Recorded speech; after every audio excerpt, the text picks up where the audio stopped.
Beberapa hari ini Baginda Raja sedang diselimuti duka, sebab sahabatnya yang juga seorang hakim telah meninggal dunia.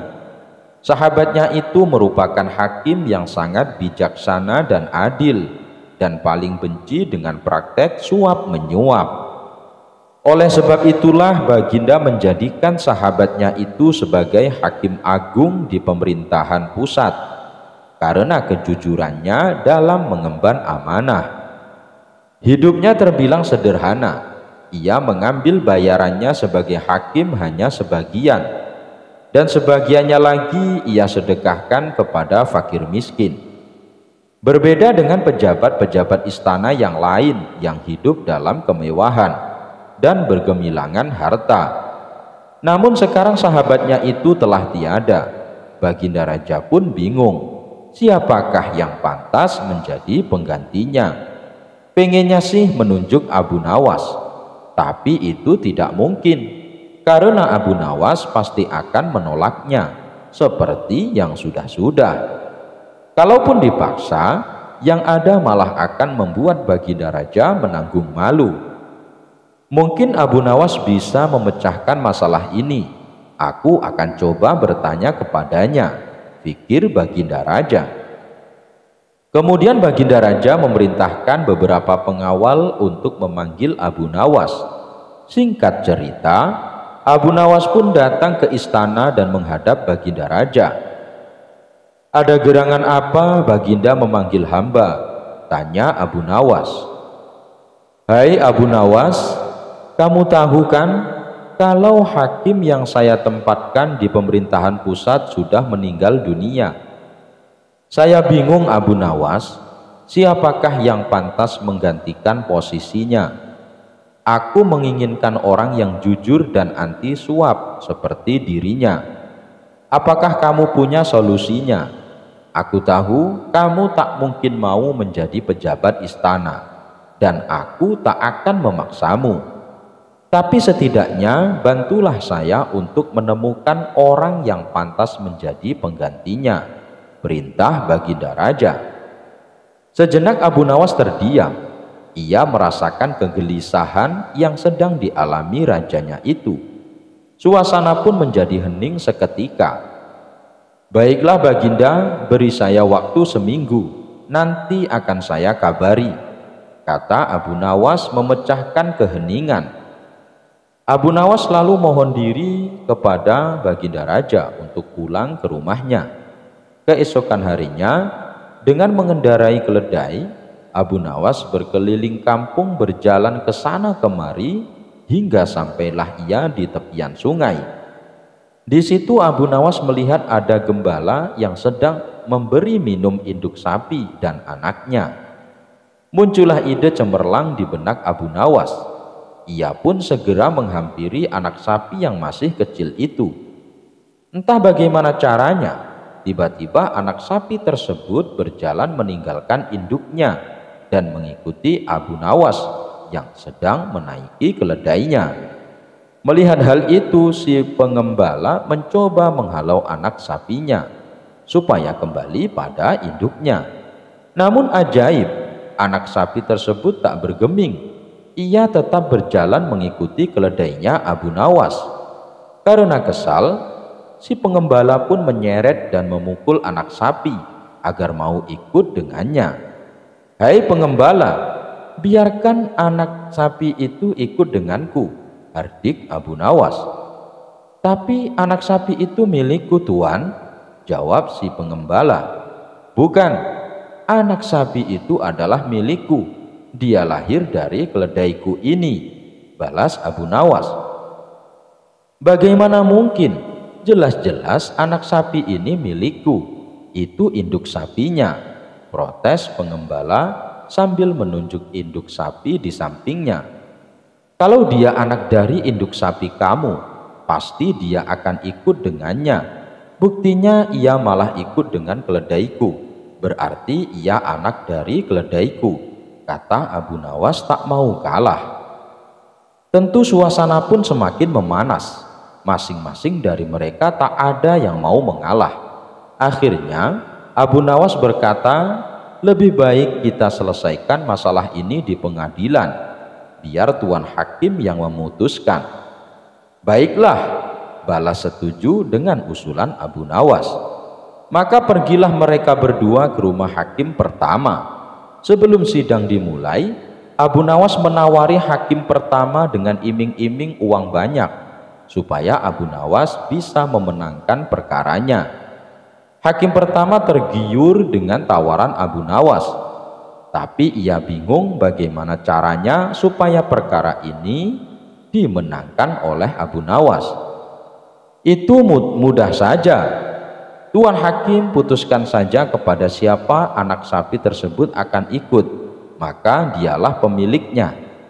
Sang hakim lalu memutuskan seperti permintaan Abu Nawas. Ketika anak sapi itu dilepaskan, si anak sapi selalu mengikuti keledai Abu Nawas. Walhasil, Abu Nawaslah yang berhak atas anak sapi tersebut. Merasa keputusan hakim pertama tidak adil, si pengembala mengajak Abu Nawas menemui hakim kedua.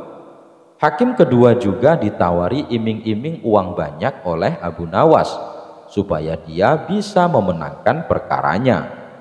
Hakim kedua juga tergiur dengan tawaran Abu Nawas.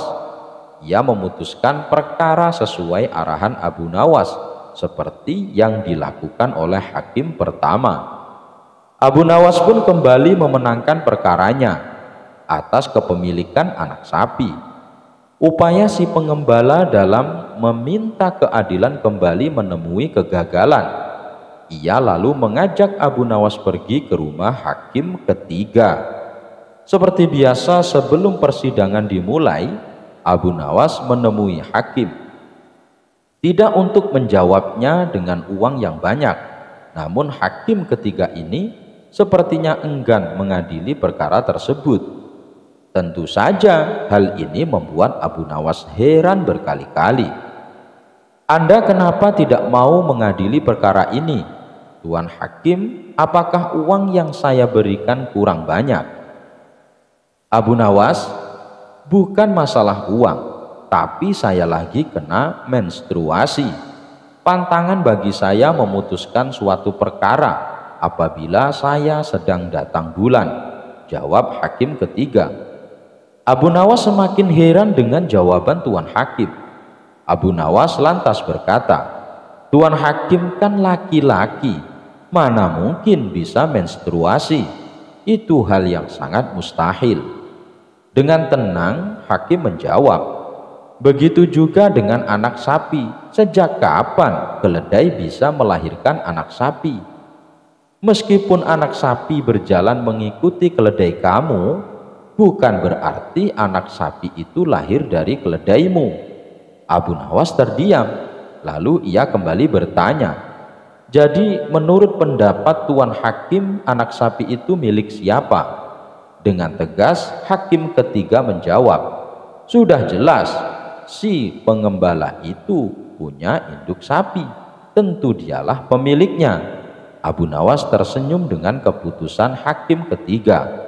Ia pun mengembalikan anak sapi itu kepada si pengembala. Sebelum berpamitan kepada Tuan Hakim, Abu Nawas berkata, Tuan Hakim, besok Anda ikut saya ke istana.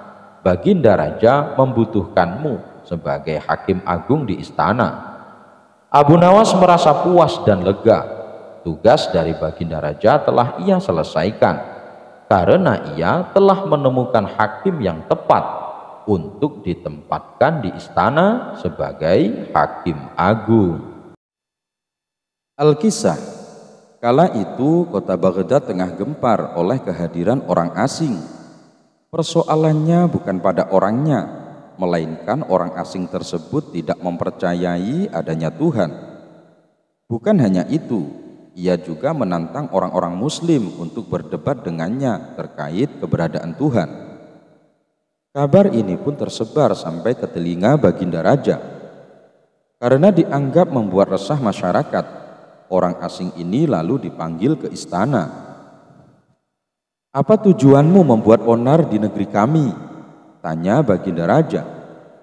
Orang asing ini menjawab, Untuk apa aku bertuhan kalau tidak bisa menjawab pertanyaanku? Kemudian baginda raja bertanya kembali, apakah kamu tidak percaya adanya Tuhan? Dengan tegas dan percaya diri orang asing ini menjawab, tentu saja saya tidak percaya adanya Tuhan dan saya juga tidak percaya adanya akhirat. Mendengar jawaban tersebut, baginda raja sempat terkejut. Tetapi saya dan rakyatku percaya adanya Tuhan, berarti keyakinan kita berbeda. Jadi jangan ganggu rakyatku.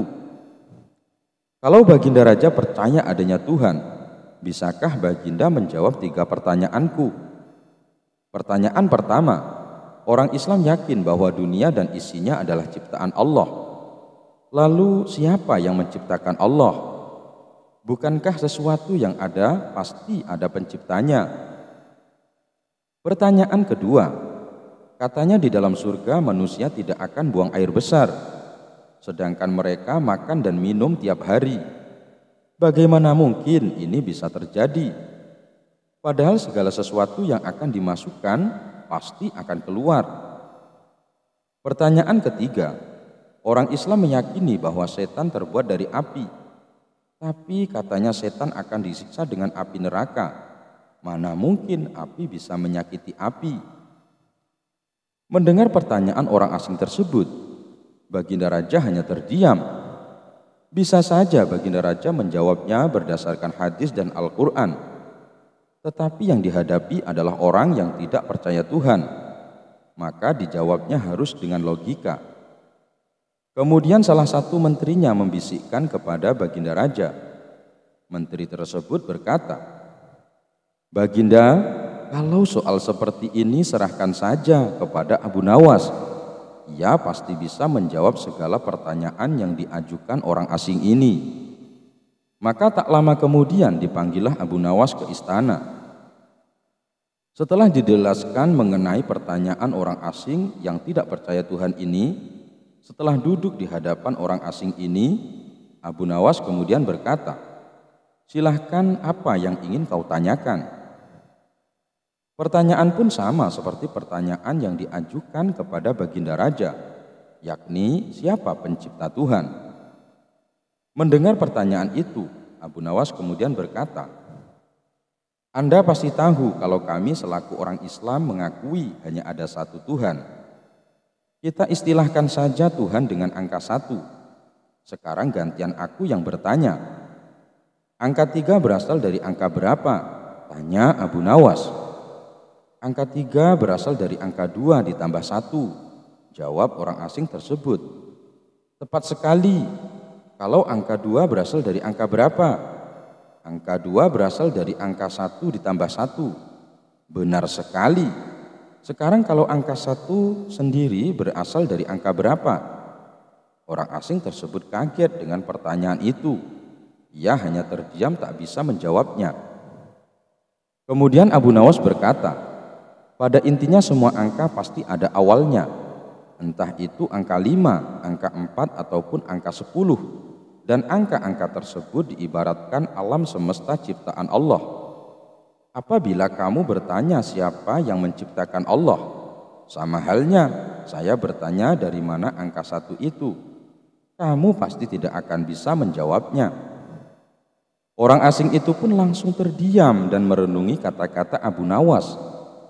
Untuk jawabanmu yang pertama masuk akal juga. Sekarang untuk pertanyaan kedua. Bagaimana mungkin manusia bisa buang air besar di surga? Abu Nawas kemudian menjawab, selama kamu dalam kandungan rahim ibumu, tentunya kamu makan dan minum. Karena menurut ilmu medis, seorang janin memakan sesuatu yang dimakan ibunya. Lalu ketika kamu dalam kandungan ibumu selama 9 bulan, apakah kamu pernah buang air besar? Untuk kedua kalinya pertanyaan ini bisa dipatahkan oleh Abu Nawas. Sekarang pertanyaan terakhir, bagaimana mungkin api bisa menyakiti api? Sebelum pertanyaan terakhir aku jawab, ujar Abu Nawas, kita harus berjanji, kamu tidak boleh marah. Tentu saja saya tidak akan marah, jawab orang asing tersebut. Tiba-tiba Abu Nawas menampar pipi orang asing itu dengan sangat keras. "Hei, apa-apaan ini? Kalau tidak bisa menjawab jangan emosi," ujar orang asing itu. "Siapa yang emosi?" jawab Abu Nawas. "Itu tadi adalah jawaban saya. Apakah tadi kamu merasakan sakit?" "Ya, tentu saja sakit. Coba kamu perhatikan tangan saya. Bukankah tangan saya terbuat dari tulang dan daging? Begitu juga dengan pipi kamu. Tapi ketika tangan saya menampar ke pipi kamu, kamu langsung kesakitan. Itulah gambaran sederhana. Kalau api neraka bisa menyakiti setan, setan pasti akan merasa kesakitan, meskipun ia sama-sama terbuat dari api." Orang asing itu pun hanya bisa diam. Semua pertanyaannya dipatahkan oleh Abu Nawas. Baginda Raja pun kagum atas kecerdikan Abu Nawas, dan tidak lupa Abu Nawas diberi hadiah. Suatu hari Abu Nawas mendapatkan hadiah berupa cincin berlian dari Sultan Harun ar-Rasyid. Kepada para tetangganya, cincin itu selalu dipamerkan. Bahkan kemanapun ia pergi, selalu dipakainya pada jari manis kanannya. Dari jauh cincin berlian itu tampak gemerlapan, sehingga menarik perhatian dan rasa kagum orang yang melihatnya. Ketika Abu Nawas berjalan di depan rumah seorang saudagar permata, cincin itu memukau perhatian si saudagar. Belum pernah rasanya permata semacam itu dilihatnya. Harganya kira-kira 10.000 dinar. Taksirnya dalam hati, "Hai Abu Nawas, singgahlah barang sebentar kemari," panggilnya dari depan pintu rumah. Ketika Abu Nawas mendekat, saudagar itu segera menyongsongnya dengan wajah berseri-seri. "Bagaimana engkau membeli cincin yang begitu bagus?" tanya saudagar itu seraya mengamat-amati cincin permata di jari manis kanan Abu Nawas. "Hadiah dari Baginda Sultan Harun ar-Rasyid," jawab Abu Nawas bangga. Jawaban itu menguatkan dugaannya bahwa permata itu memang amat berharga dan bukan barang palsu. "Aku bersedia membelinya dengan harga mahal," bujuk saudagar itu. Abu Nawas menggelengkan kepalanya. "Siapa tahu cincin itu dirampas penjahat di jalan. Lebih baik kau jual saja, maka uangmu dapat kau belikan apa saja," ujar saudagar itu menakut-nakuti. "Aku bersedia membayarmu 3.000 dinar," sambungnya. Abu Nawas orang yang pandai, tak gampang terbujuk, apalagi tertipu. Ia tahu bahwa harga cincin itu kira-kira 10.000 dinar. Tawaran itu didiamkannya saja. Dari saku bajunya dikeluarkan sapu tangan, lalu digosoknya cincin itu dengan sapu tangan. Makin bergemilaulah berlian itu. "Abu Nawas, dengarlah, modalku seluruhnya berjumlah 4.000 dinar. Baiklah, seluruh uangku yang 4.000 dinar aku bayarkan kepadamu. Boleh kan?" tawar saudagar itu. "Mana boleh, permata yang begini indah hanya kau hargai 4.000 dinar, sahut Abu Nawas hendak melangkah pergi. "Tunggu dulu Abu Nawas," cegah saudagar itu. "Jika aku punya uang lebih dari itu, akan kuberikan kepadamu semuanya. Barangkali 2-3 hari lagi akan kubawakan engkau uang 5.000 dinar. Karena itu jangan kau jual cincinmu kepada orang lain." Abu Nawas hanya senyum-senyum saja lalu pergi. Cincin itu memang tak pernah lepas dari jari manis kanannya. Ketika tidur malam harinya, cincin itu tetap tersunting di jari. Malam itu Abu Nawas bermimpi. Dalam mimpi itu saudagar datang membawa uang 5.000 dinar.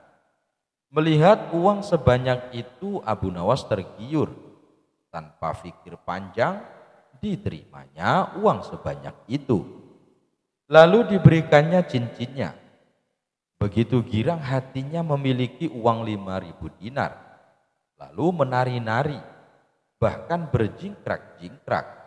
Tangannya bertepuk-tepuk, kakinya menghentak-hentak, kepalanya bergoyang ke kiri ke kanan, pinggulnya meliuk-liuk, sehingga keseimbangan badannya menjadi goyah. Tiba-tiba gedebuk, Abu Nawas terjatuh. Ternyata ia terjungkal dari tempat tidur ke lantai. Ia terjaga, jidatnya terasa nyeri karena terantuk lantai.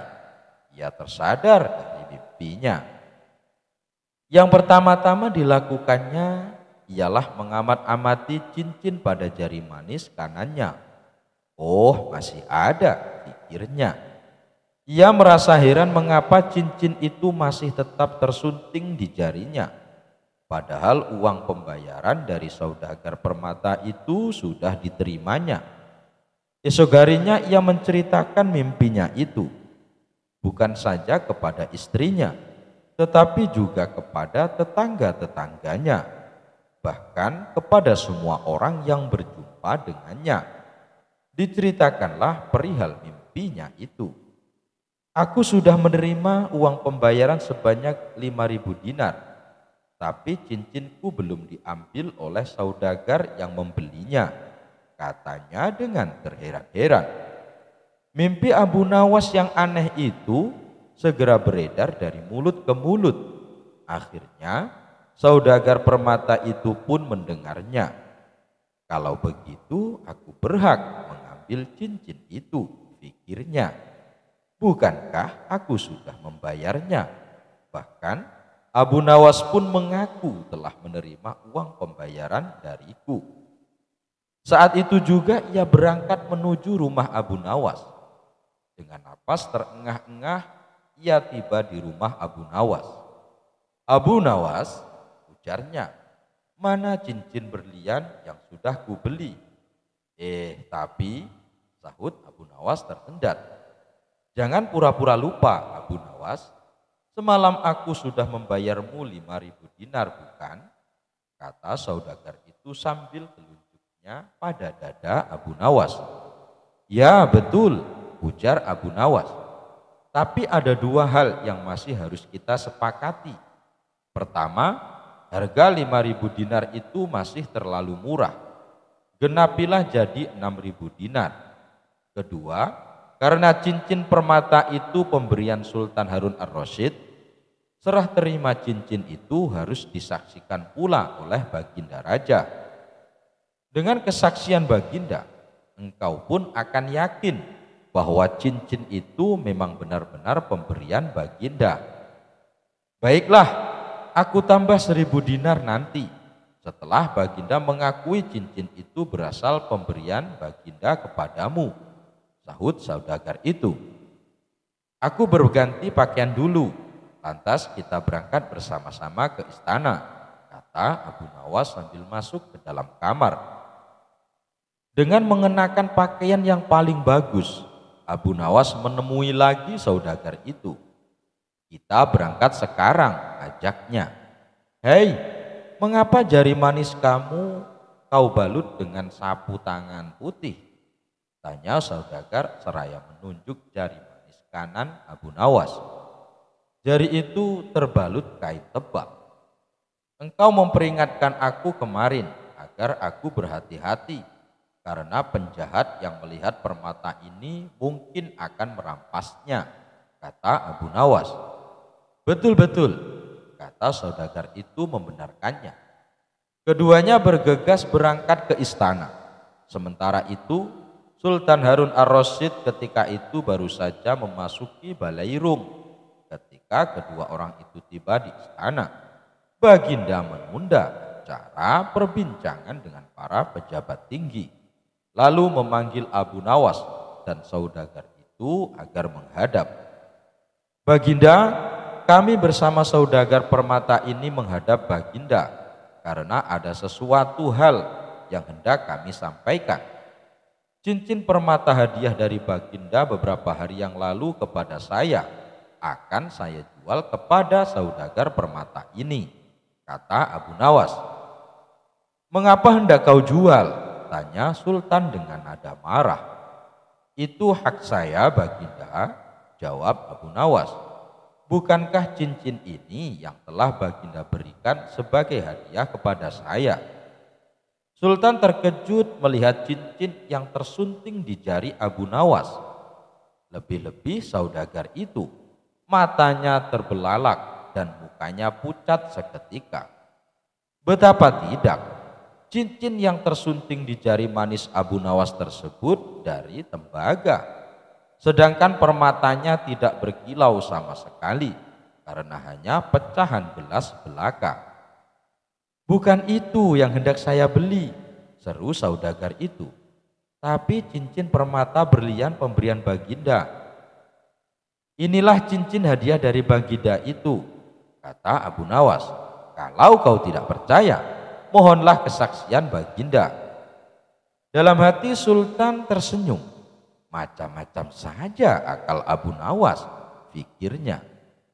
Betulkah cincin tembaga permata pecahan kaca itu hadiah dari Baginda kepada Abu Nawas? Sembah saudagar itu.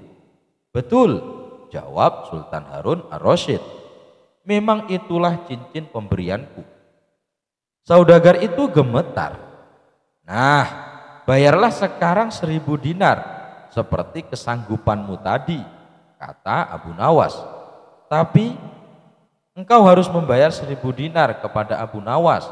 Tugas Baginda memerintahkan saudagar itu membayarnya. Saudagar itu terpaksa mengeluarkan uang 1.000 dinar. Tanpa berkata suatu apapun, diberikannya uang itu kepada Abu Nawas. Lalu pergi. Hai, tunggu dulu, seru Abu Nawas. Ini cincin permata yang sudah kau beli. Saudagar itu tak mau menoleh. Suatu hari yang cerah, Raja Harun ar-Rasyid dan para pengawalnya meninggalkan istana untuk berburu. Namun di tengah perjalanan, salah satu pejabat kerajaan yang bernama Abu Jahil menyusul dengan terengah-engah di atas kudanya. Baginda, Baginda, hamba mau mengusulkan sesuatu, kata Abu Jahil sambil mendekati sang raja. Apa usulmu wahai Abu Jahil? Tanya Baginda Raja. Agar acara berburu ini lebih menarik dan disaksikan banyak penduduk, bagaimana kalau kita sayembarakan saja? Ujar Abu Jahil dengan raut wajah serius. Baginda Raja terdiam sejenak dan mengangguk-angguk. Hamba ingin beradu ketangkasan dengan Abu Nawas, dan nanti pemenangnya akan mendapatkan sepundi uang emas. Tapi kalau kalah, hukumannya adalah dengan memandikan kuda-kuda istana selama 1 bulan. Tutur Abu Jahil meyakinkan Baginda Raja. Akhirnya sang raja menyetujui usulan Abu Jahil tersebut. Hitung-hitung sayembara itu akan memberikan hiburan kepadanya. Maka dipanggillah Abu Nawas untuk menghadap kepadanya. Abu Nawas pun segera menghadap Raja Harun. Ia diberi petunjuk panjang lebar oleh Baginda Raja.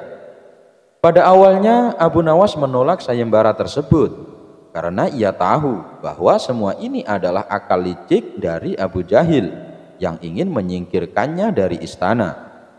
Tapi Baginda Raja Harun memaksa dan Abu Nawas tidak bisa menolak. Abu Nawas berpikir sejenak. Ia tahu kalau Abu Jahil sekarang diangkat menjadi pejabat istana. Ia pasti mengerahkan semua anak buahnya untuk menyumbang seekor binatang buruannya di hutan nanti. Namun karena kecerdikannya, Abu Nawas tersenyum riang. Abu Jahil yang melihat perubahan raut muka Abu Nawas menjadi penasaran dibuatnya. Mana mungkin Abu Nawas bisa mengalahkan dirinya kali ini, pikir Abu Jahil dalam hati. Akhirnya Baginda menggiring mereka di tengah alun-alun istana. Raja dan seluruh rakyat menunggu siapa yang akan menjadi pemenang dalam lomba berburu. Trompet tanda mulai adu ketangkasan pun telah ditiup. Abu Jahil segera memacu kudanya secepat kilat menuju hutan belantara. Anehnya, Abu Nawas justru sebaliknya. Dia dengan santainya menaiki kudanya sehingga para penonton banyak yang berteriak. Menjelang sore hari, tampaklah kuda Abu Jahil memasuki pintu gerbang istana. Ia pun mendapat sambutan meriah dan tepuk tangan dari rakyat yang menyaksikannya. Di sisi kanan dan kiri kuda Abu Jahil tampak puluhan hewan yang mati terpanah. Abu Jahil dengan tersenyum bangga memperlihatkan semua binatang buruannya di tengah lapangan. Aku, Abu Jahil, berhak memenangkan lomba ini. Lihat, binatang buruanku banyak. Mana mungkin Abu Nawas mengalahkanku? Teriaknya lantang yang membuat para penonton semakin ramai bertepuk tangan. Tidak berapa lama kemudian terdengar suara kaki kuda Abu Nawas. Semua orang menertawakan dan meneriakinya karena Abu Nawas tak membawa satu pun binatang buruan di kudanya. Tapi Abu Nawas tidak tampak gusar sama sekali. Ia malah tersenyum dan melambaikan tangan. Baginda Raja menyuruh 2 orang pengawalnya maju ke tengah lapangan dan menghitung jumlah binatang buruan yang didapatkan 2 peserta tersebut. Dan kesempatan pertama, para pengawal menghitung jumlah binatang hasil buruan Abu Jahil. 35 ekor kelinci, ditambah 5 ekor rusa dan 2 ekor babi hutan, kata salah satu pengawal. Kalau begitu, akulah pemenangnya, karena Abu Nawas tak membawa seekor binatang pun, teriak Abu Jahil dengan sombongnya. Tenang, tenang, aku membawa ribuan binatang. Jelaslah aku pemenangnya, dan engkau wahai Abu Jahil, silahkan memandikan kuda-kuda istana menurut aturan lomba. Semua binatang boleh ditangkap, yang penting jumlahnya, kata Abu Nawas sambil membuka bambu kuning yang telah diisi dengan ribuan semut merah. Jumlahnya sangat banyak Baginda, mungkin ribuan, kami tak sanggup menghitungnya lagi, kata pengawal kerajaan yang menghitung jumlah semut itu. Melihat kenyataan itu, Abu Jahil tiba-tiba saja jatuh pingsan. Baginda Raja tertawa terpingkal-pingkal dan langsung memberi hadiah kepada Abu Nawas. Kecerdikan dan ketulusan hati pasti bisa mengalahkan kelicikan. Suatu kali Abu Nawas pergi keluar kota untuk menemui sahabat lamanya. Dengan membawa perbekalan seadanya, ia berangkat menuju kota tempat sahabatnya. Singkat cerita, sampailah ia di rumah sahabatnya. Assalamualaikum, ucap Abu Nawas saat mengetuk pintu rumahnya. Saat pintu rumah dibuka, sahabatnya kaget bercampur bahagia. Waalaikumsalam Abu Nawas, apa kabarmu? Jawab sahabatnya sambil memeluk Abu Nawas. Mari silahkan masuk, ajak sahabatnya. Mereka berdua saling melepas rindu dan terlibat perbincangan yang penuh canda tawa. Setelah ngobrol kesana kemari, terdengarlah suara azan asar. Wahai kawan, saya minta izin sholat di rumahmu, pinta Abu Nawas. Oh, silahkan Abu Nawas, saya mau keluar sebentar untuk membeli makanan, balas sahabatnya. Abu Nawas lalu ke kamar mandi untuk berwudu.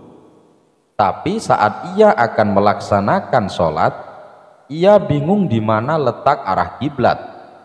Mau bertanya kepada sahabatnya, tapi sahabatnya sedang keluar beli makanan. Abu Nawas mencoba menunggu sahabatnya pulang. Lama sudah ia menunggu. Ternyata sahabatnya tak kunjung datang juga. Akhirnya ia memutuskan sendiri kemana arah kiblatnya. Abu Nawas menggelar sajadahnya dan mulai menunaikan sholat. Tidak berapa lama sahabatnya pun datang. Ia tertawa melihat Abu Nawas sholat menghadap arah kiblat yang salah. Setelah Abu Nawas selesai menunaikan sholat, sahabatnya berkata memberitahu, "Hei Abu Nawas, arah kiblatnya bukan ke situ," tutur sahabatnya. "Hah? Apakah arah sholatku salah?" tanya Abu Nawas. Tidak, hanya saja arah sajadah kamu yang salah, jawab sahabatnya. Kalau begitu tegur saja sajadahku, jangan aku, balas Abu Nawas. Keduanya pun tertawa bersama-sama. Ya sudah, mari kita sholat berjamaah. Habis itu kita baru makan-makan, ajak Abu Nawas kepada sahabatnya. Kisah penampilan suci. Suatu hari ada seorang rohib berpenampilan layaknya orang suci. Namun ia terlihat kebingungan beberapa kali. Ia mondar-mandir tepat di depan rumah Abu Nawas. Karena merasa kasihan, Abu Nawas lalu menyapanya. Wahai tuan, sepertinya Anda bukan orang sini. Siapa Anda? Tanya Abu Nawas. Ya, saya berasal dari negeri seberang. Saya adalah seorang rohib, jawab orang tersebut. Rohib? Apa itu rohib? Tanya Abu Nawas. Rohib itu adalah orang yang bertugas untuk membimbing manusia menuju surga, jawab orang itu kembali. Oh, tapi dari tadi saya perhatikan Anda terlihat sedang kebingungan. Sudah beberapa kali Anda mondar-mandir tepat di depan rumah saya. Memangnya Anda mau kemana? Tanya Abu Nawas. Saya mau ke pasar, tapi tidak tahu jalannya, ujar sang rohib. Mendengar jawaban itu, Abu Nawas menahan tawa. Bagaimana bisa Anda membimbing manusia ke surga kalau arah ke pasar saja Anda tidak tahu? Celetuk Abu Nawas. Mendadak muka sang rohib berubah menjadi sewot. Ia langsung pergi meninggalkan Abu Nawas. Abu Nawas menemukan sekantong emas. Pada suatu ketika, negeri Baghdad sedang mengalami masa paceklik. Pertanian banyak yang gagal dan pasar sepi pembeli. Tentu saja kondisi ini sangat mempengaruhi rakyatnya. Banyak warga yang mengalami kesusahan, tak terkecuali Abu Nawas. Dia dan istrinya terkadang harus berpuasa karena tidak ada makanan. Suatu ketika, Abu Nawas berjalan-jalan di pasar untuk menghilangkan rasa jenuhnya. Dan tiba-tiba Abu Nawas menemukan kantong hitam berisi uang. Maka dibawanya kantong hitam tersebut dan langsung ditanam di dalam tanah. Abu Nawas merenung sepanjang malam. Pikirannya bertanya-tanya, apakah uang di dalamnya akan diambil atau tidak. Hatinya berpikir untuk mengambilnya karena keluarganya sedang mengalami kelaparan. Namun Abu Nawas teringat terus bahwa memakan harta haram bisa mendapatkan siksa kubur di dunia dan akhirat. Akan tetapi dirinya juga teringat hadis Nabi yang mengatakan, bila Allah Subhanahu wa ta'ala memberimu hadiah tanpa kamu minta, maka terimalah hadiah itu, jangan kamu tolak, kemudian infakkanlah harta itu. Ketika mengingat hadis tersebut, Abu Nawas berkata kepada dirinya sendiri, sungguhkah ini hadiah dari Allah Subhanahu wa ta'ala, dan hadiah itu bagi orang yang menemukan uang tersebut. Namun hal itu tidak menjadikan Abu Nawas membuka kantong temuannya dan masih menunggu barangkali pemiliknya akan datang. Hari pun berlalu, dan ketika Abu Nawas kembali berjalan-jalan di pasar, ia mendengar seorang saudagar lelaki kaya sedang mengumumkan bahwa kantongnya hilang. Wahai para penduduk Baghdad, barang siapa yang menemukan kantong hitam berisi uang 1000 dinar, maka kembalikanlah dengan jaminan dari Allah Subhanahu wa ta'ala. Mendengar hal tersebut, lalu Abu Nawas mendekati lelaki tersebut dan berkata, "Wahai Tuan, negeri kami sedang mengalami masa paceklik. Banyak di antara kami yang hidup miskin. Seumpama uang Anda ditemukan oleh orang yang mengalami kesusahan, maukah Tuan memberikan sedikit uang secara halal?" ucap Abu Nawas. "Berapa yang diinginkannya?" tanya lelaki saudagar kaya. "Sepersepuluhnya Tuan," jawab Abu Nawas. Saudagar itu dengan tegasnya berkata, "Aku tidak akan memberikannya sedikit pun. Jika ia tidak mengembalikannya kepadaku, maka di akhirat nanti akan kutuntut di hadapan Allah Subhanahu wa Ta'ala." Mendengar perkataan tersebut, Abu Nawas segera kembali ke rumahnya dan menceritakan kepada istrinya bahwa ia telah menemukan pemilik kantong uang tersebut. "Apa yang harus aku lakukan? Apa aku harus mengembalikan uang itu?" tanya Abu Nawas. Mendengar hal itu, istrinya agak marah. "Aku dan anak-anakmu telah menderita kemiskinan bersamamu selama 50 tahun. Bahkan saat ini kita hanya mempunyai satu pakaian dan dipakai bergantian untuk sholat. Selama hidup kita belum makan buah dan daging. Datangilah pemiliknya, desaklah ia agar memberikan 1/10 dari uangnya itu. Jika ia tidak setuju, maka mintalah 1/100-nya. Tapi jika masih tidak setuju, maka mintalah 1/1000-nya, yang berarti menerima 1 dinar, karena 1 dinar lebih baik daripada tidak sama sekali," kata istri Abu Nawas. Mendengar penjelasan istrinya itu, lalu Abu Nawas pergi kembali menemui saudagar kaya di pasar. "Tuan, sebenarnya sayalah penemu kantong berisi uang. Apakah Tuan bersedia memberikan sedikit uang tersebut kepada saya? Meskipun hanya 1 dinar, karena beberapa hari ini keluarga saya belum makan Tuan," kata Abu Nawas. Namun saudagar kaya itu tetap pada pendiriannya untuk tidak memberikan uang tersebut. Maka diajaklah saudagar itu ke rumah Abu Nawas, dan setibanya di rumah, lalu Abu Nawas menyerahkan kantong tersebut. "Benarkah ini kantong Tuan?" tanya Abu Nawas. "Iya, benar," jawab saudagar kaya. Kemudian lelaki tersebut membuka kantongnya dan menghitung jumlah uangnya, dan jumlahnya masih tetap utuh, yaitu 1000 dinar. Lalu saudagar kaya itu pamit pulang kepada Abu Nawas, namun belum juga melewati pintu keluar.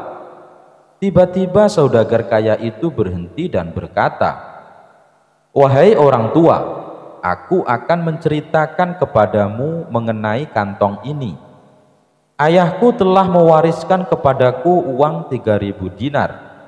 Sebelum meninggal, ayah berpesan kepadaku untuk membagikan sepertiganya kepada orang yang berhak menerimanya. Dan aku juga disuruh menjual warisan ternak lalu menginfakkannya. Sebagian lagi aku gunakan untuk pergi haji. Maka aku pun melaksanakan wasiat itu, dan wasiat untuk membagikan 1/3 uang dari kekayaanku. Uang tersebut aku letakkan pada kantong ini, lalu aku pergi ke kota Baghdad untuk mencari orang yang benar-benar miskin.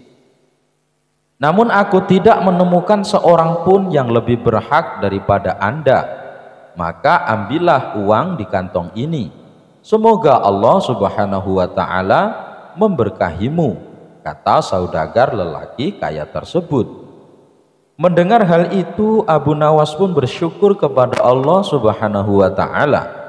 Kesabaran dan kejujurannya saat menemukan uang tersebut ternyata mendapat jalan lain dari Allah. Ternyata saudagar kaya tersebut tidak hanya memberikan 1/100 yang dimintanya, melainkan semua uang yang ada di kantong tersebut. Abu Nawas memasukkan unta ke lubang jarum. Al-Kisah, Abu Nawas mendapat kabar Baginda Raja mengalami masalah yang membuat tidak bisa tidur. Masalah tersebut hanya Raja yang mengetahuinya. Ia sengaja merahasiakannya, termasuk kepada Abu Nawas selaku sahabatnya tempat berkeluh kesah. Ingin rasanya Baginda Raja melupakan masalah yang menimpanya. Kalaupun bisa lari menghindar, tentulah ia akan melakukannya. Namun kenyataannya permasalahan yang dihadapi terasa seperti mengikutinya kemanapun Baginda Raja pergi. Sejak saat itu Baginda Raja sering terlihat melamun seorang diri. Kemudian penasehat istana mendekati Baginda Raja. "Maaf Paduka yang mulia, hamba perhatikan belakangan ini Paduka terlihat murung. Hamba khawatir Paduka nanti jatuh sakit. Apakah ada sesuatu yang Paduka pikirkan?" tanya penasehat istana. "Tidak ada apa-apa, aku baik-baik saja. Kau urusi saja pekerjaanmu," jawab Baginda Raja dengan memalingkan wajahnya.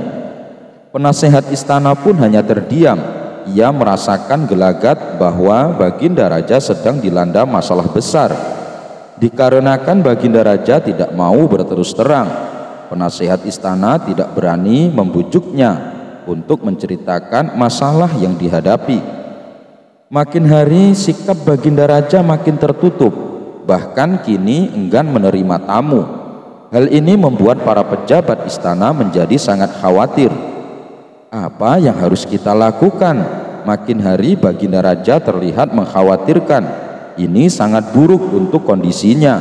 Jangan sampai Baginda Raja jatuh sakit, kata salah seorang menteri. "Aku juga cemas melihat sikap Baginda Raja belakangan ini. Aku sudah coba membujuknya supaya mau menceritakan masalah yang dialami, tapi ia malah memalingkan wajah." Baginda Raja memilih menutup diri, beber penasehat istana. "Saya ada saran. Bagaimana kalau masalah ini kita sampaikan kepada Abu Nawas? Biasanya dia tahu solusinya," ujar salah satu dari menteri. "Ya, saya setuju dengan saran tersebut," balas lainnya. Maka beberapa menteri istana segera mendatangi rumah Abu Nawas. Melihat yang datang adalah para menteri, Abu Nawas sempat terkejut. Biasanya yang diutus Baginda Raja adalah prajurit istana. "Kenapa kalian yang datang?" tanya Abu Nawas. "Kami kesini bukan diutus Baginda Raja, tapi atas kemauan sendiri," jawab para menteri. Kemudian para menteri ini memberitahu Abu Nawas tentang keadaan yang menimpa Baginda Raja. "Kami semua sudah berusaha memberi perhatian, tapi Baginda Raja selalu menutup diri," kata salah satu menteri. "Baiklah, aku akan coba menghiburnya. Mari kita ke istana sekarang," ajak Abu Nawas. Singkat cerita, Abu Nawas menghadap Baginda Raja.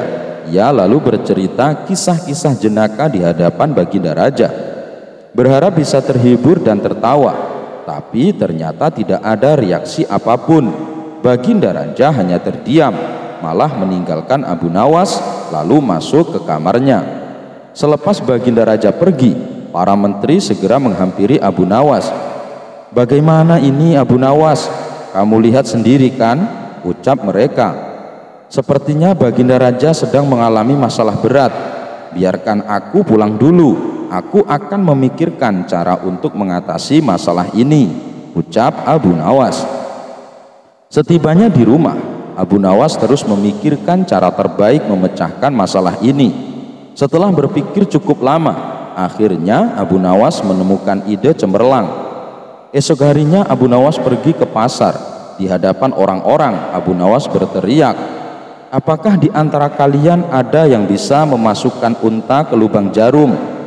Mendengar pertanyaan Abu Nawas, semua orang yang ada di sana heran. Salah satu dari mereka lalu menjawab, "Mana mungkin bisa, itu perkara yang mustahil." Dengan lantang Abu Nawas membalas, "Tidak ada perkara yang mustahil. Jangankan aku, anak kecil pun bisa." "Kalau kau memang bisa, coba tunjukkan kepada kami," pinta mereka. "Maaf kawan-kawan, sayangnya aku hanya bisa membuktikannya bila di hadapan Baginda Raja, jawab Abu Nawas. Begitulah seterusnya setiap ada keramaian, orang ataupun perkumpulan, Abu Nawas selalu mengatakan hal yang sama.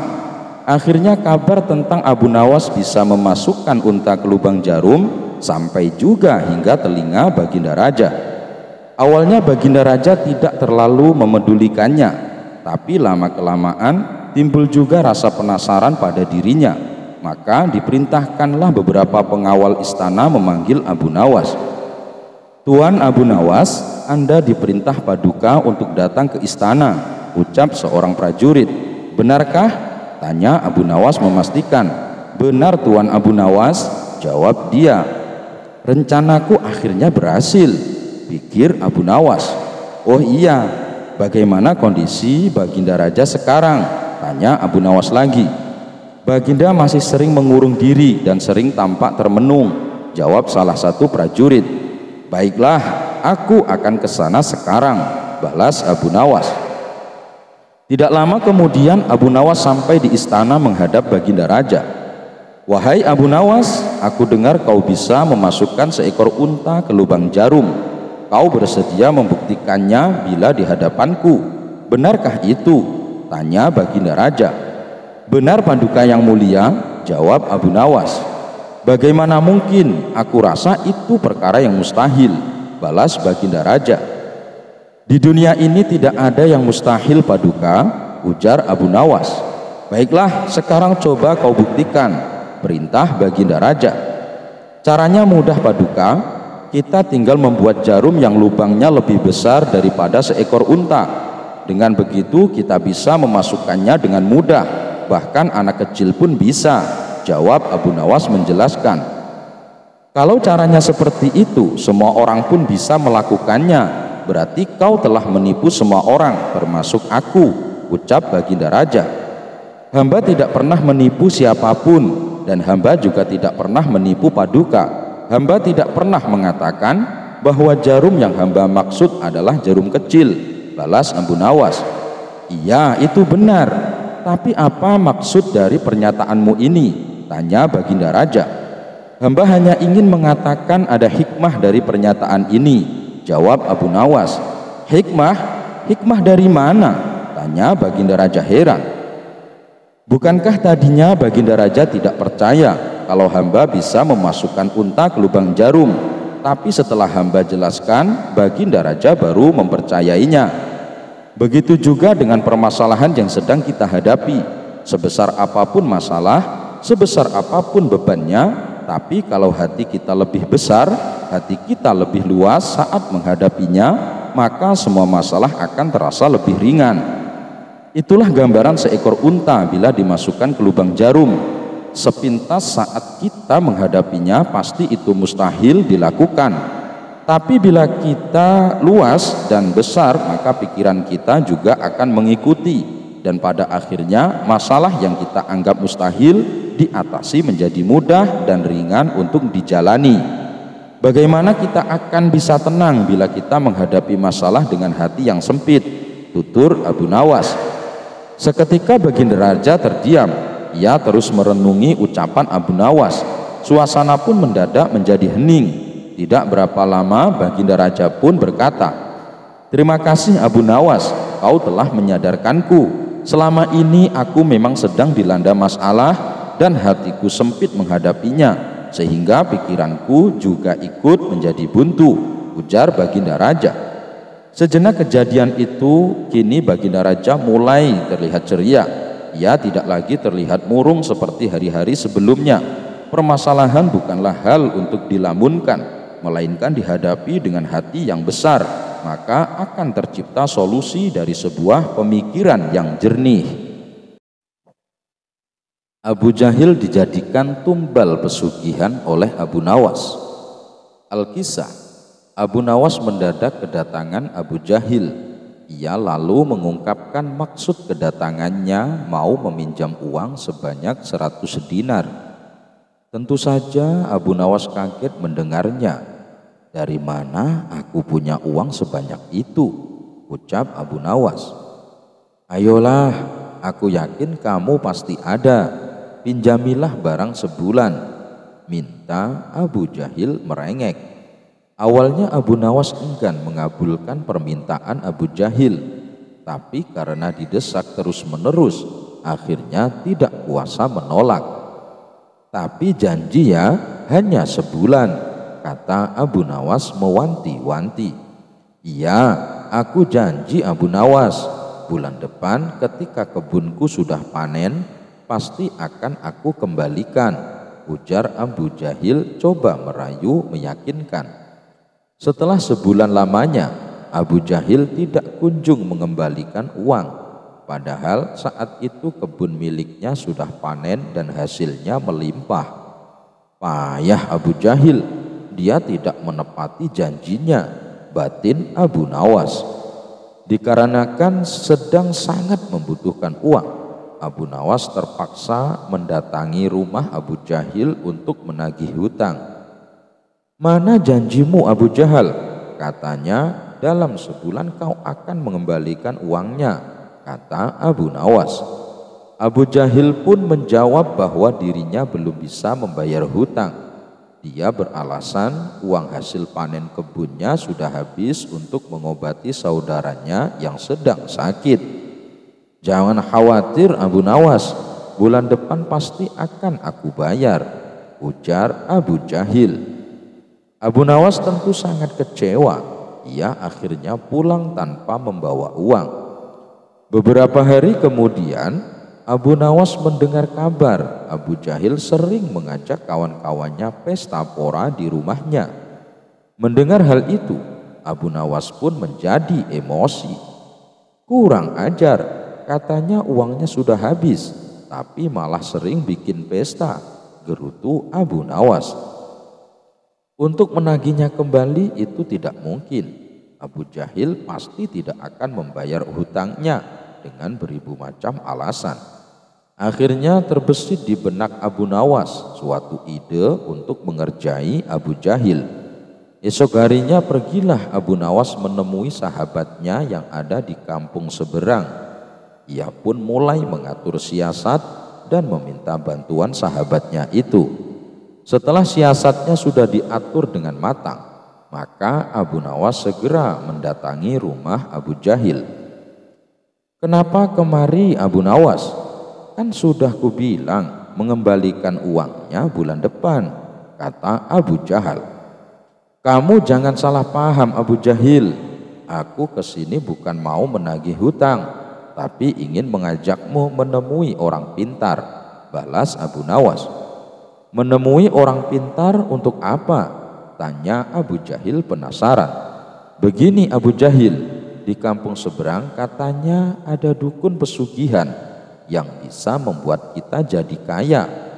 Aku ingin mencobanya ke sana, jawab Abu Nawas. Benarkah? Baiklah, aku ikut Abu Nawas. Aku juga ingin kaya raya, sahut Abu Jahil kegirangan. Singkat cerita, sampailah Abu Nawas dan Abu Jahil di rumah seorang dukun pesugihan. Setelah keduanya dipersilahkan masuk, dukun tersebut bertanya, ada keperluan apa kalian kemari? Abu Nawas lalu mengungkapkan keinginan ingin kaya raya tanpa harus bekerja. Oh, itu gampang, tapi ada syaratnya, ujar dukun tersebut. Apa itu syaratnya? Tanya Abu Nawas. Syaratnya harus ada tumbal, tapi jangan khawatir, tumbalnya tidak harus dari keluarga. Orang lain juga bisa dijadikan tumbal, tapi orang lain tersebut adalah orang yang ada kaitannya dengan hartamu, jawab sang dukun. Maksudnya bagaimana? Saya belum paham, tanya Abu Nawas lagi. Ya misalnya orang yang punya utang sama kamu, maka orang tersebut bisa dijadikan tumbal meskipun dia bukan anggota keluargamu, jawab sang dukun. Kalau orangnya tidak mau bagaimana? Tanya Abu Nawas. Kamu tidak perlu minta izin, orang tersebut nanti akan jadi tumbal tanpa dia sadari dan ia akan mati mengenaskan, kata sang dukun menjelaskan. Oh begitu, baiklah aku setuju. balas Abu Nawas sambil melirik ke arah Abu Jahil. Abu Jahil yang merasakan gelagat dirinya akan dijadikan tumbal, seketika langsung gemetaran. Kemudian Abu Nawas diajari mantra oleh sang dukun sebagai ritual saat tengah malam. Sepulangnya dari rumah sang dukun di tengah perjalanan, Abu Nawas berkata, "Abu Jahil, hutangmu yang 100 dinar tidak usah kamu kembalikan. Aku ikhlas." Mendengar hal itu, Abu Jahil langsung ketakutan. "Jangan Abu Nawas, aku akan mengembalikan uangnya sekarang juga. Nanti setelah kita sampai di rumah, aku akan langsung mengembalikannya," sahut dia ketakutan. "Bukannya kemarin kamu bilang uangmu sudah habis?" goda Abu Nawas. "Uangku masih banyak Abu Nawas, aku kemarin bohong sama kamu," ucap Abu Jahil. Akhirnya hari itu juga Abu Jahil langsung mengembalikan uang yang dipinjam. Ternyata dukun yang didatangi Abu Nawas dan Abu Jahil adalah sahabatnya Abu Nawas. Abu Nawas dan sahabatnya sengaja mengatur siasat tersebut supaya Abu Jahil segera melunasi hutangnya. Raja menjadi pengemis. Abu Nawas kaget ketika tiba-tiba disuruh menuju ke istana. Di sana telah menunggu baginda yang tengah duduk tegap di singgasana istana. "Hai, apa kabar Abu Nawas?" sapa baginda raja. "Aku benar-benar mengharap bantuanmu." "Bantuan apa baginda raja?" Abu Nawas balik bertanya. "Begini Abu Nawas," baginda mulai bercerita.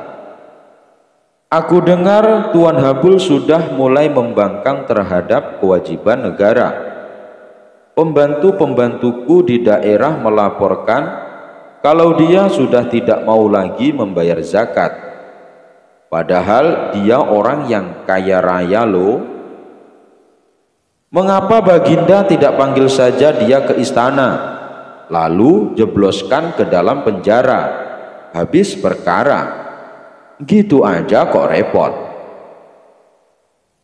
"Sebenarnya bisa saja aku berbuat begitu, tapi apa tidak ada cara lain? Soalnya sayang kalau aku menghukumnya. Bagaimanapun dulu dia adalah orang yang paling rajin membayar zakat. Tapi entah mengapa, semakin dia kaya, semakin malas pula dia membayar zakat. Sebenarnya kalau ingat nama Tuan Habul, Abu Nawas ingin diam di penjara. Karena semua negeri tahu kalau Tuan Habul orang yang sangat pelit. Hampir tidak ada orang yang menyukainya, kecuali mungkin antek-anteknya saja. Tapi karena ini perintah baginda, mau tak mau Abu Nawas ikut pula memikirkan jalan keluarnya. Begini saja baginda yang mulia, usul Abu Nawas. Beri hamba kesempatan berpikir untuk membuat dirinya sadar. Tapi tentu saja selama berpikir, hamba tidak bisa bekerja mencari nafkah buat keluarga. Oleh sebab itu hamba minta ganti rugi selama hamba berpikir menyelesaikan masalah ini. Sudah kuduga sejak semula, kau pasti meminta imbalan kalau kuminta bantuan. Ini bawa, ujar baginda kesal. Baginda mengeluarkan uang 200.000 dinar kepada Abu Nawas. Sambil cengar-cengir, Abu Nawas membawa pulang uang pemberian baginda raja. Seminggu kemudian Abu Nawas datang ke istana. Dia datang dengan segudang rencana yang telah disusunnya. "Bagaimana Abu Nawas? Sudah ketemu jalan keluarnya?" tanya baginda raja. "Beres baginda raja, cuma caranya baginda dan saya harus menyamar jadi pengemis. Apakah baginda bersedia?" Semula baginda agak kaget juga mendengar usul Abu Nawas. Tapi karena keinginan kuat menyadarkan Tuan Habul, Baginda akhirnya bersedia dengan menyamar jadi pengemis. Abu Nawas dan Baginda datang ke rumah Tuan Habul. Pucuk dicinta ulam pun tiba. Tuan Habul sedang ada di rumah. Abu Nawas pun segera uluk salam. "Selamat pagi Tuan, kami ini pengemis. Apakah Tuan ada sedikit uang receh?" "Tidak ada," jawab Tuan Habul dengan angkuh. "Kalau begitu, apakah Tuan punya pecahan roti kering sekedar untuk mengajar perut kami yang sedang lapar?" "Tidak ada." "Kalau begitu kami minta air putih." "Tidak banyak, masing-masing 1 gelas saja." "Sudah kubilang, aku tidak punya apa-apa." Tuan Habul mulai tidak bisa menahan emosinya. Dan rupanya jawaban ini yang ditunggu-tunggu Abu Nawas. "Kalau Tuan tidak punya apa-apa," cetus Abu Nawas, "mengapa Tuan tidak ikut kami saja menjadi pengemis?" Wajah Tuan Habul pucat pasi mendengar cetusan Abu Nawas. Rasa marah, tersinggung, dan terhina bercampur aduk menjadi satu. Tapi belum sempat kesadaran Tuan Habul pulih, Abu Nawas dan Baginda segera membuka kedoknya. "Bagaimana Habul? Kali ini giliran Baginda yang berbicara.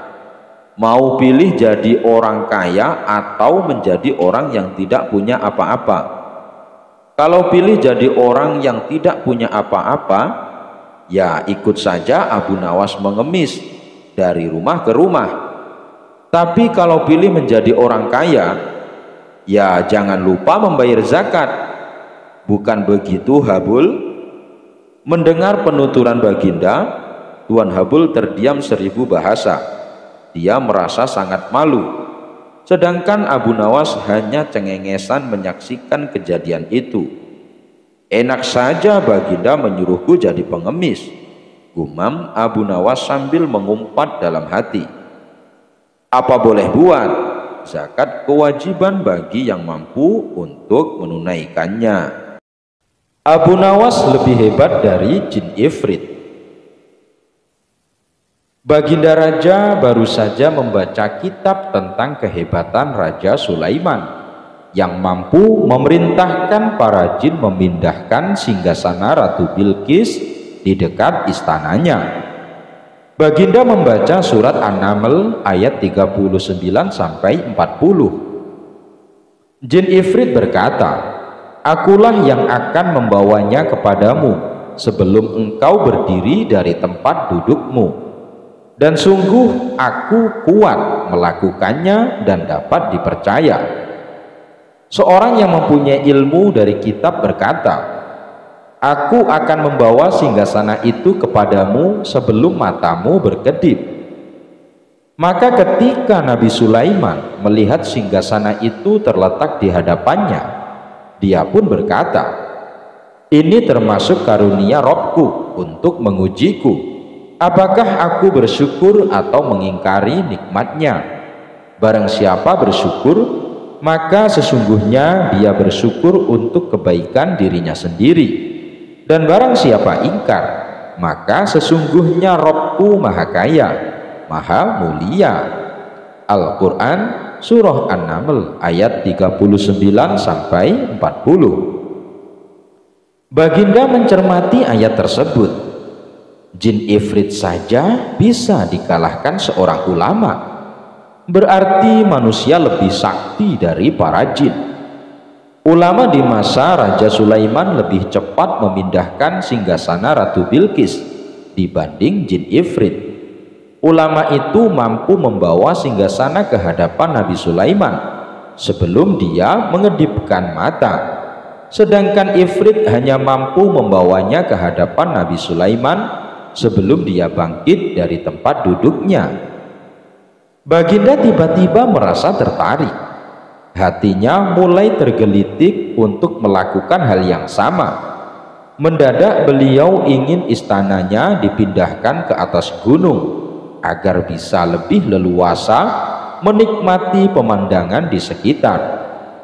Dan bukanlah hal itu tidak mustahil bisa dilakukan, karena ada Abu Nawas yang amat cerdik di negerinya. Kalau di masa Raja Sulaiman ada ulama yang lebih hebat dari jin ifrit, di masa sekarang ada Abu Nawas, ujar Baginda dalam hati. Baginda pun segera memanggil Abu Nawas. Setelah Abu Nawas dihadapkan, Baginda berkata, "Sanggupkah engkau memindahkan istanaku ke atas gunung agar aku lebih leluasa melihat negeriku?" tanya Baginda Raja. Abu Nawas tidak langsung menjawab. Dia berpikir sejenak hingga keningnya berkerut. Tidak mungkin menolak perintah Baginda, kecuali kalau memang ingin dihukum. Akhirnya Abu Nawas terpaksa menyanggupi proyek raksasa itu. Ada satu lagi permintaan dari Baginda. Pekerjaan itu harus selesai hanya dalam waktu sebulan. Karena kemampuanmu belum teruji, maka kamu punya waktu sebulan untuk melakukan permintaanku itu, ujar Baginda Raja. Abu Nawas pulang dengan hati masyghul. Setiap malam ia hanya berteman dengan rembulan dan bintang-bintang. Hari-hari dilewati dengan kegundahan. Tak ada hari yang lebih berat dalam hidup Abu Nawas kecuali hari-hari ini. Tetapi pada hari ke-9 ia tidak lagi merasa gundah gulana. Keesokan harinya Abu Nawas menuju istana. Ia menghadap Baginda untuk membahas pemindahan istana. Dengan senang hati, Baginda akan mendengarkan apa yang diinginkan Abu Nawas. "Ampun tuanku, hamba datang ke sini hanya untuk mengajukan usul untuk memperlancar pekerjaan hamba nanti," kata Abu Nawas. "Apa usulmu?" "Hamba akan memindahkan istana paduka yang mulia tepat pada hari raya Idul Kurban, yang kebetulan hanya kurang 20 hari lagi." "Kalau hanya itu usulmu, baiklah," kata Baginda Raja. "Satu lagi Baginda," Abu Nawas menambahkan. "Apalagi?" tanya Baginda Raja.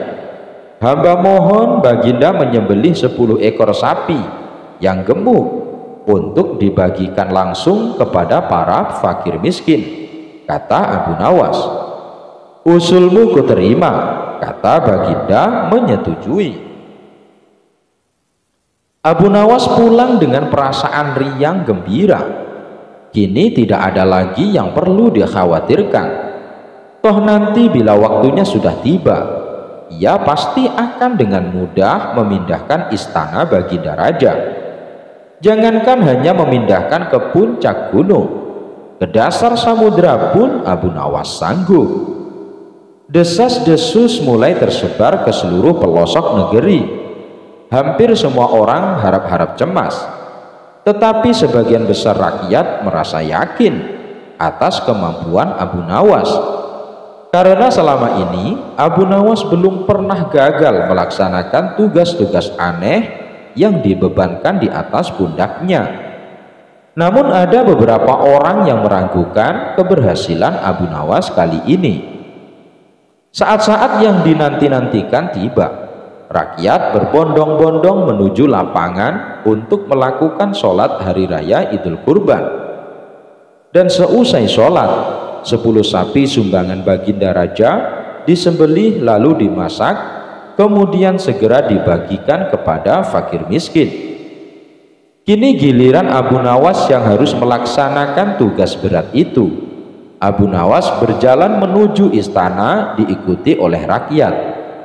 Sesampai di depan istana, Abu Nawas bertanya kepada Baginda Raja, "Ampun tuanku yang mulia, apakah istana sudah tidak ada orangnya lagi?"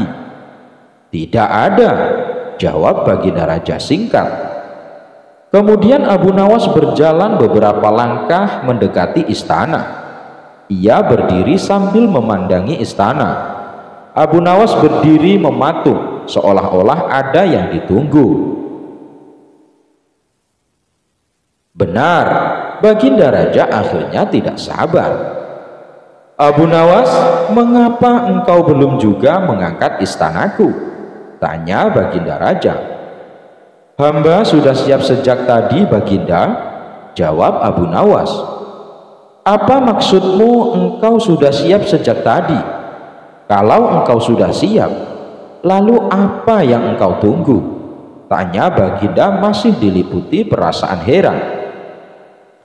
Hamba menunggu istana paduka yang mulia diangkat oleh seluruh rakyat yang hadir untuk diletakkan di atas pundak hamba. Setelah itu, hamba tentu akan memindahkan istana paduka yang mulia ke atas gunung sesuai dengan titah paduka. Baginda Raja Harun ar-Rasyid terpana. Beliau tidak menyangka Abu Nawas masih bisa keluar dari lubang jarum. Abu Nawas dan segentong air. Al-Kisah. Kali ini Baginda Raja berencana akan berburu di hutan. Baginda Raja memerintahkan pembantunya untuk menyiapkan semua peralatan dan perbekalan selama berburu. Berbeda dari cara berburu sebelumnya, kali ini Baginda Raja mengajak serta Abu Nawas.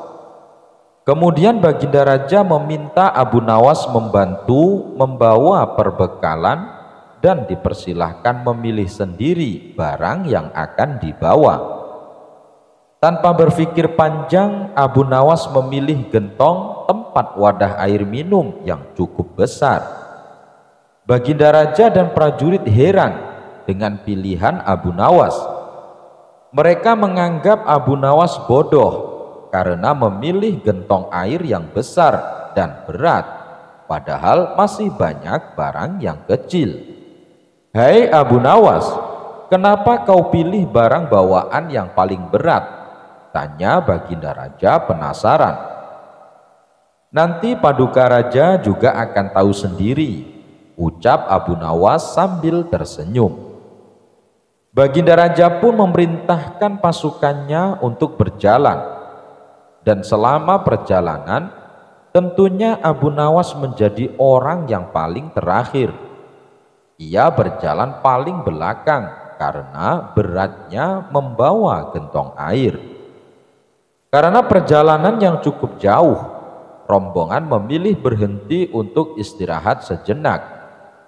Di saat itulah mereka membutuhkan air untuk menghilangkan rasa dahaga, dan tentunya Abu Nawas menjadi orang paling dicari karena Abu Nawas yang membawa perbekalan air minum. Setelah perjalanan dilanjutkan, gentong air yang dibawa Abu Nawas mulai berkurang isinya dan menjadi lebih ringan. Abu Nawas pun tidak lagi berjalan di belakang. Kini ia berjalan di tengah-tengah rombongan.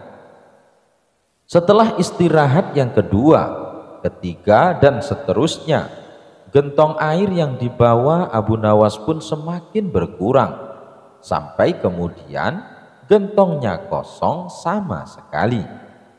Karena gentongnya sudah kosong, tentu saja Abu Nawas meninggalkannya, sehingga Abu Nawas pun bisa berjalan di samping Baginda Raja di barisan depan. Melihat hal itu, Baginda Raja tersenyum. Kini Baginda telah mendapatkan jawaban atas pertanyaan yang diajukan sebelum berangkat. Kamu memang cerdik, Abu Nawas, ujar Baginda Raja dalam hatinya.